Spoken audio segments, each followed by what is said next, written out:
నమస్తే నేను ప్రియ బాను న్యూస్ కి స్వాగతం సుస్వాగతం. నిరంతరం చూస్తూనే ఉండండి. మైలవరం ఎన్డీఏ కూటమి ఆధ్వర్యంలో ఘనంగా బాబు జగజ్జీవన్ రామ్ జయంతి.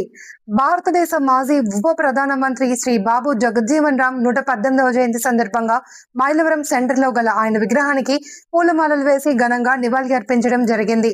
ఈ కార్యక్రమానికి ముఖ్య అతిథిగా జనసేన పార్టీ రాష్ట్ర అధికార ప్రతినిధి మరియు మైలవరం నియోజకవర్గ ఇన్ఛార్జ్ అక్కల రామ్మోహన్ రావు పాల్గొన్నారు. ఈ సందర్భంగా ఆయన మాట్లాడుతూ డాక్టర్ బాబు జగజ్జీవన్ రామ్ భారతదేశ ఉప ప్రధానిగా రాజ్యాంగాన్ని అమలుపరచడంలో కీలకంగా వ్యవహరించారని కొనియాడారు.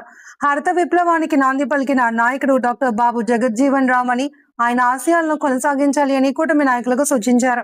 ఈ కార్యక్రమంలో live stock state director Dondapati Vijay Kumar, Janasena party Mylavaram మండల అధ్యక్షులు శీలం బ్రహ్మయ్య, తెలుగుదేశం పార్టీ మండల అధ్యక్షులు జోనబోయిన గోపాలస్వామి, తెలుగు యువత అధ్యక్షులు లంకా లితేష్, గవర్నమెంట్ హాస్పిటల్ అభివృద్ధి committee chairman Charugundla Prasad, Telugu Desam party senior నాయకులు శోభన్ బాబు, మైలవరం టౌన్ జనసేన పార్టీ అధ్యక్షులు గజరావు శ్రీనివాసరావు, ఉపాధ్యక్షులు జీవి రవితేజ, జనసేన నాయకులు పొన్నూరు వినయ్, విజయ్, తోమండ్రు నవీన్, పిఎస్సిఎస్ డైరెక్టర్ ప్రతి తిరుపతిరావు, పూసుమంచి కిరణ్ కుమార్, ఏ శివరాం, ప్రసాద్, మత్తి హరికృష్ణ, బడేమియా, కరీముల్లా మరియు కూటమి నాయకులు పాల్గొన్నారు.